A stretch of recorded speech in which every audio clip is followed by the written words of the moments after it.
Hello, everyone. It's so good to have you back to visit Mary's Little House of Centerville, Illinois. I am so grateful that you come by way of YouTube. Welcome.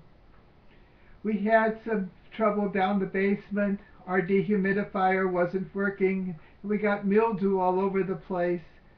And one of the places was our little oratory, our little chapel. We don't have the real presence yet until we get approved by the church. But we have beautiful statues and beautiful stations of the cross and everything.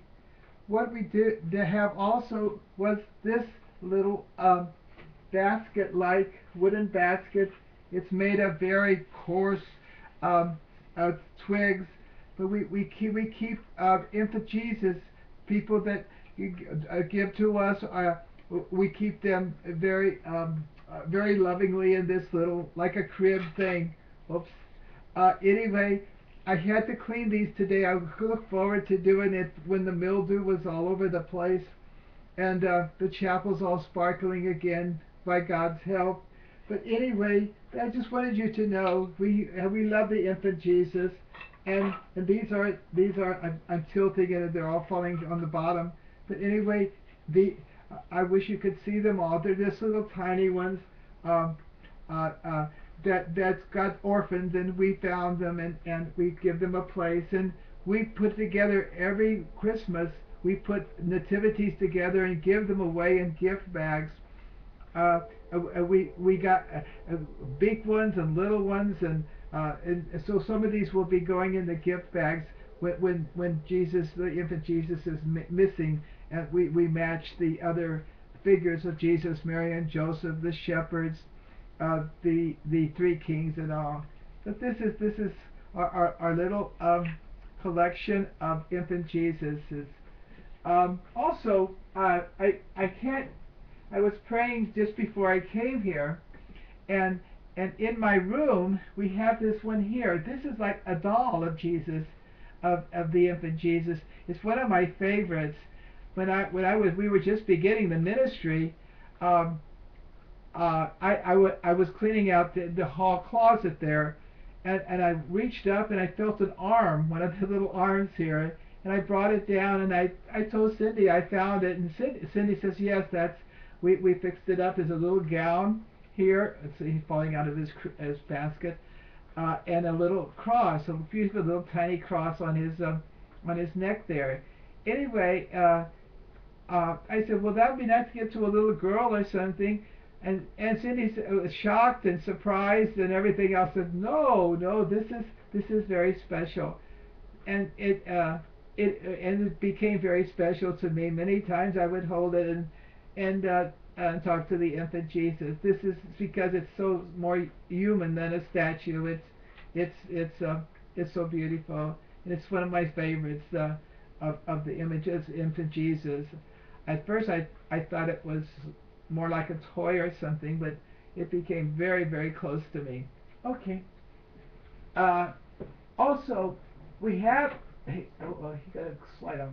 Also, about a week ago, our ministry acquired this. It's beautiful. It's a nativity, I think, from China, and of course they don't have camels, so you see the three kings, and then the shepherds. Well, they had a bunch of chickens running around there, and there was a woman there with her a load of things and a little water can right here, and it's very stark. It's in the winter time. The trees don't have leaves on them. It's just all snow, and there's the baby Jesus inside with Mary and Joseph, and they're in the traditional wear. It's so beautiful. I see that the original price was $10, but gifts was given to us, and we treasure the nativities from all over the world. We have a lot of them from South America, the Caribbean, from Europe. So we keep these so people can, when they visit Mary's Little House, they can see how each culture represents the nativity of Jesus, the birth of Jesus, in Bethlehem. It's so beautiful. It's very stark. Everything is just every detail. The trees in the background. Everything is means something. Very simple. Very Oriental. They have chickens, but they also have, at least they have a ox like there, right here, and these are the shepherds here. They're adoring. But we got that woman there too, with the big bundle on her head and a little kettle, water can. So I wanted to share our new acquisition here. Okay, what we're going to do in this YouTube is talk about how we become holy. Now, holiness, Jesus showed the way. That it's by way of the cross.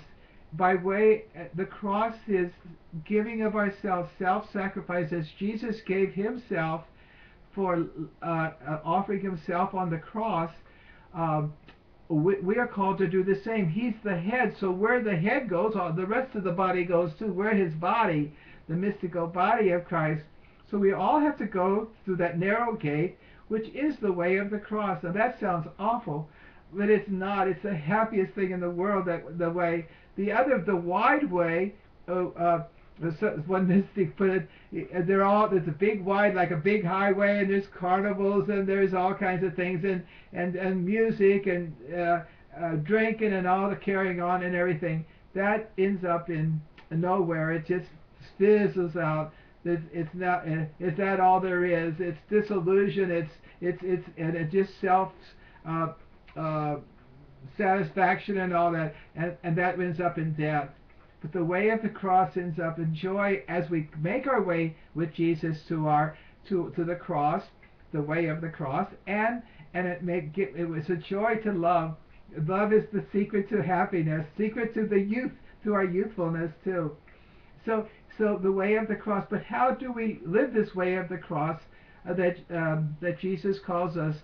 He said, if you wish to be my follower, you must take up your cross daily, deny your very self. That's forgetting about number one. That's the biggest unhappiness right there.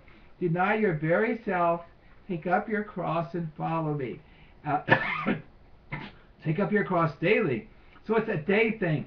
Right now, you're listening or viewing this YouTube, and me giving this little talk on YouTube.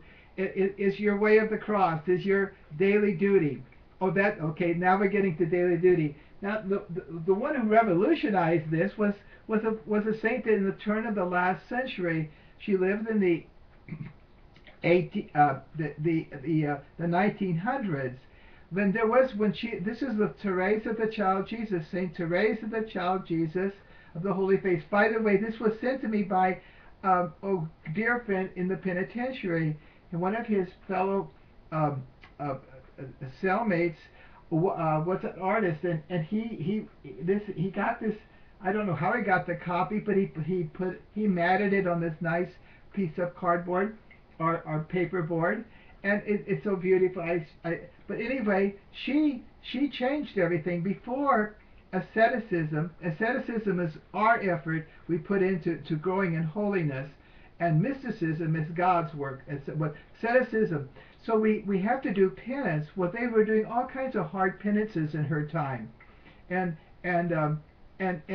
very, very harsh. And she even tried to do it, and she got sick. She said those penances, like the hair shirt and putting on things that would scratch your skin and all that. It was just not very good. Chains and all that. Anyway. She said that does not suit me. She wasn't being a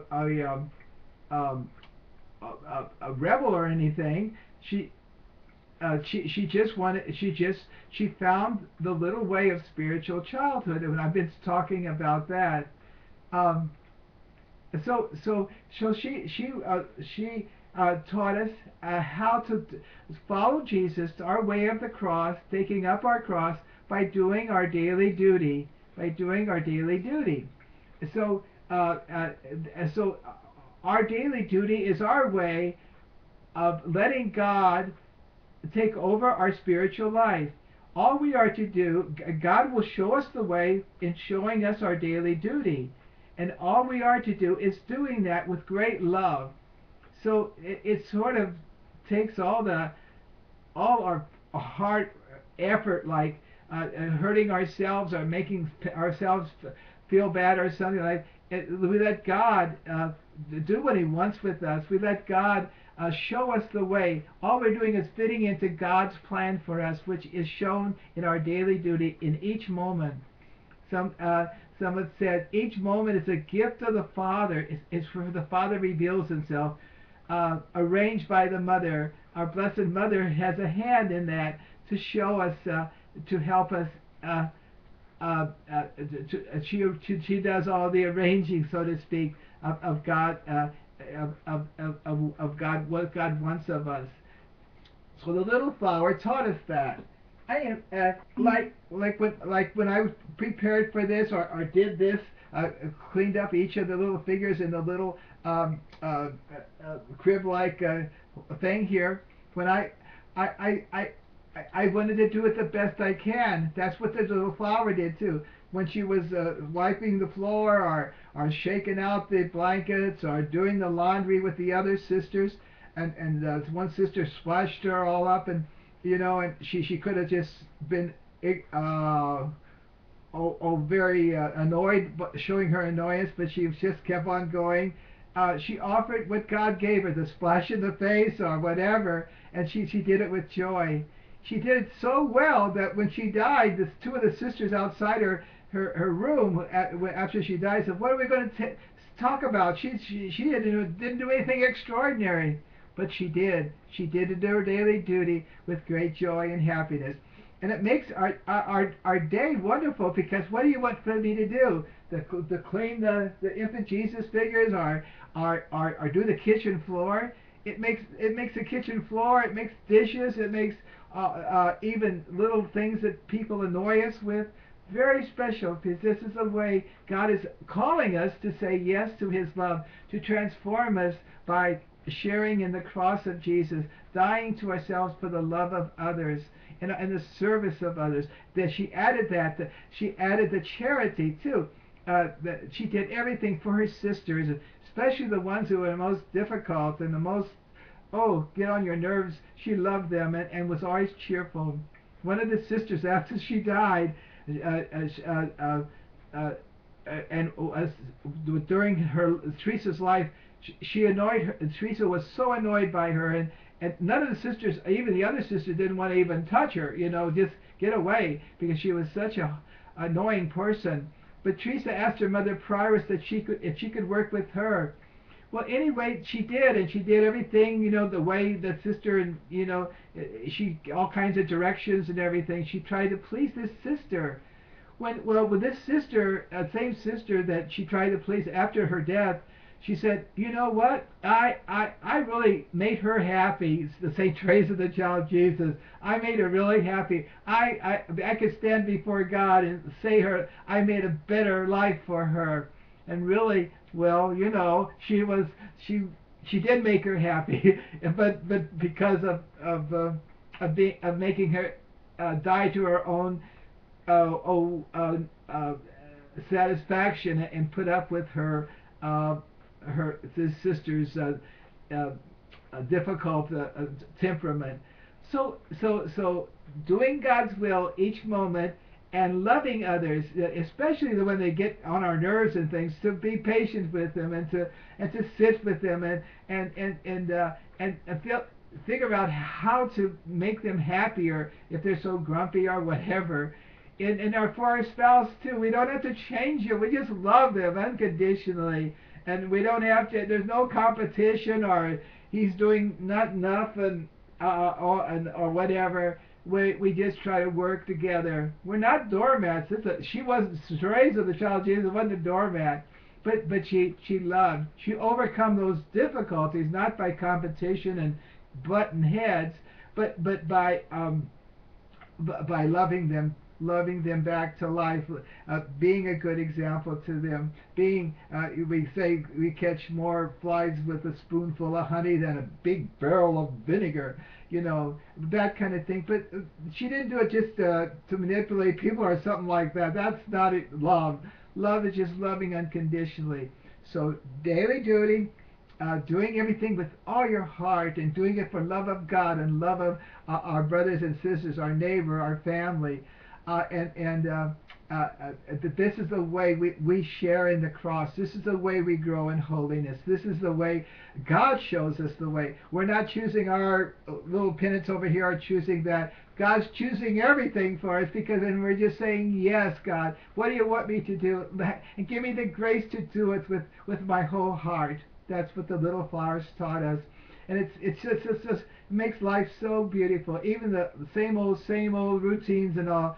It just, because that shows how much we love God more. We just don't love God the things we enjoy doing, but things we are called to do. That's good to do that too. I encourage people in their hobbies and things, because that's a grace to share with others.